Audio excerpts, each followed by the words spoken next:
Hi, it's Autumn from Thriving Heart Studio with 3 mindset shifts to help you create more art with your autistic loved one, student, or child. The first mindset shift is understanding that art is a language in and of itself. It's a language of color, of shape, of perspective, of depth, of lighting. So many different little nuances go into creating art. And if you're not completely proficient or fluent, you might feel a little intimidated by the language of art.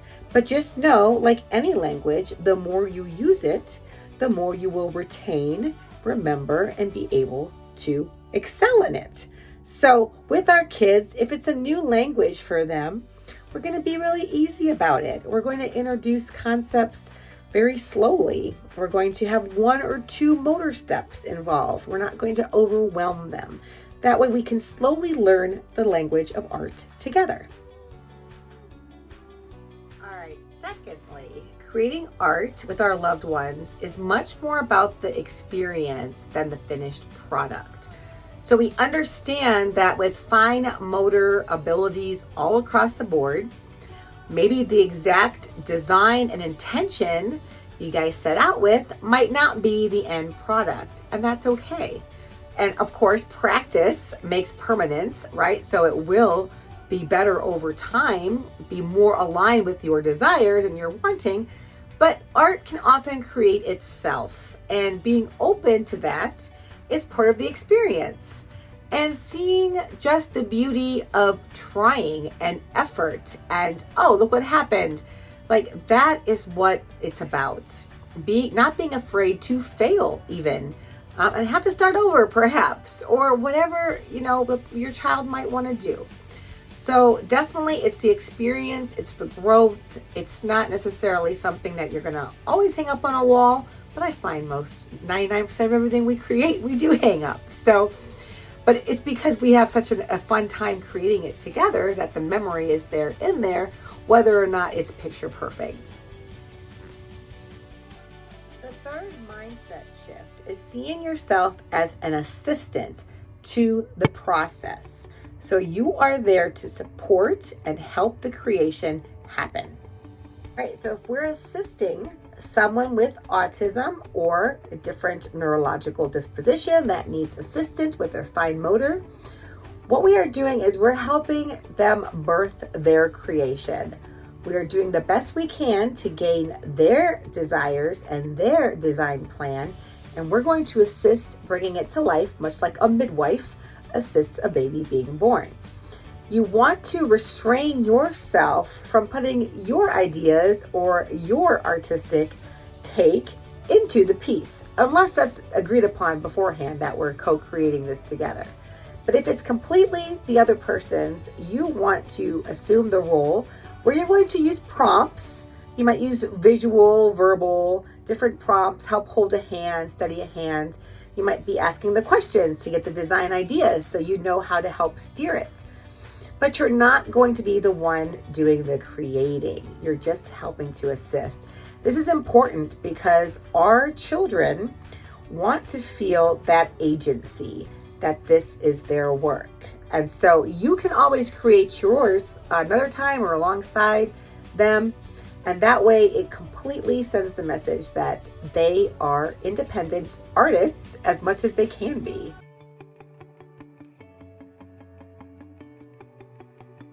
We're excited to share with you some tools and tips that we use when creating together. All right, so I'm going to explain a little bit about each of these tools and how they help Liam and I create art. First of all, our projects involve a lot of Liam's input, as much as I can obtain. So I can use his letterboard since he's pretty proficient in that. And I can write down the design plan and steps that helps me and him as we create. You could also use choices with the child who might not be proficient yet in spelling. So here I have like the design option, or you could use color. You could color code it if you needed to, and they're going to reach out with the pencil and hit their choice. I have these nifty art stands which help getting the image upright, right in the child's line of vision. And I often use cardboard to reinforce because it's got holes in it, and do the art project on top.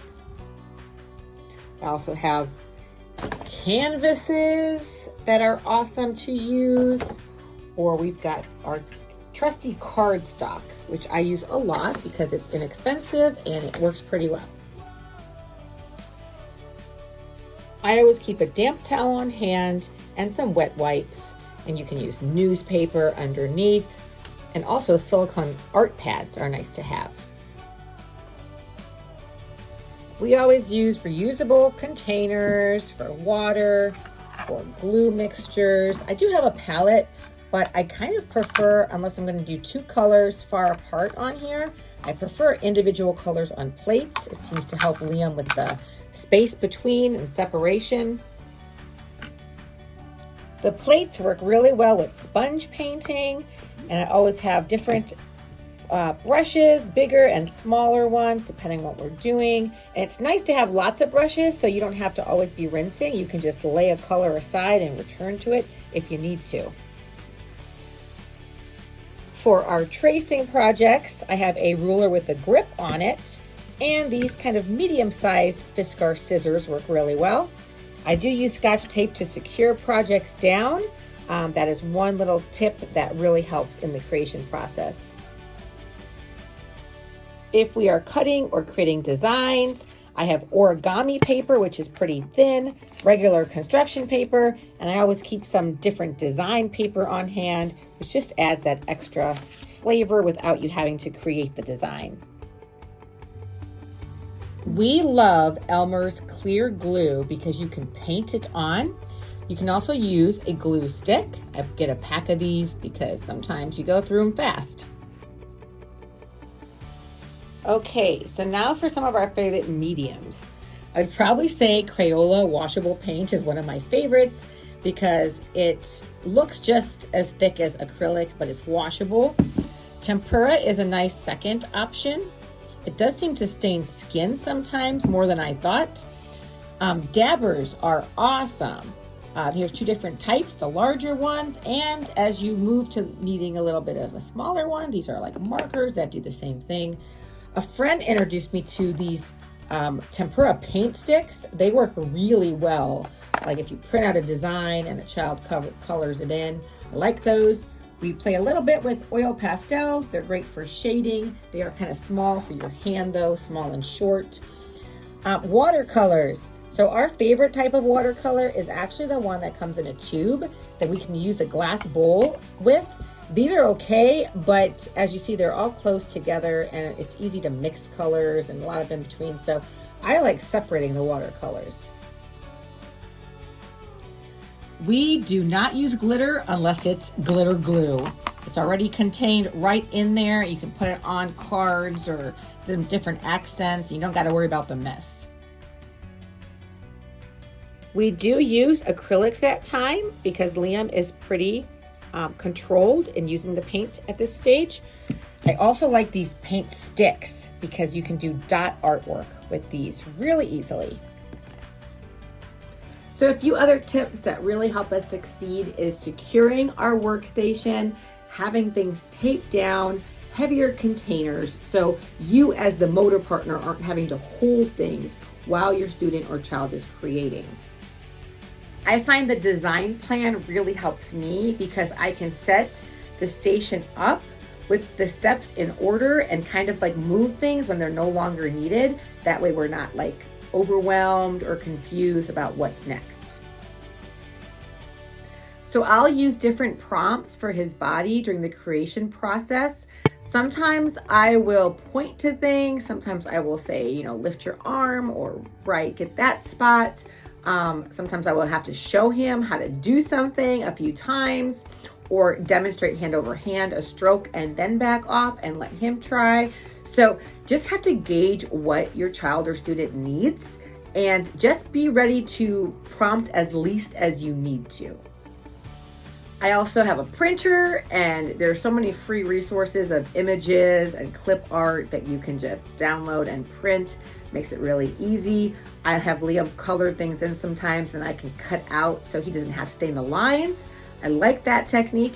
You can also download free fonts, all different types, if you want to do some word art or bubble art. That's fun and easy to do. Another tip I found is to really not care about messes. Sometimes you're going to have spills. Sometimes you're going to drop caps or things. Clean up later. Sometimes it can really affect the flow of a project. If you, if it's a major spill, you got to clean it up. But little things, let them go. My best tip is probably very generic, and that is expect the unexpected and just roll with it and have fun. It's about just connecting and creating together, and don't sweat the small stuff. And I'm sure as you start creating with your child or continue, you will have challenges, and feel free to share what arises and how you handle them. Really interested in supporting all of us on our creative journeys with our children or students. Thanks for watching.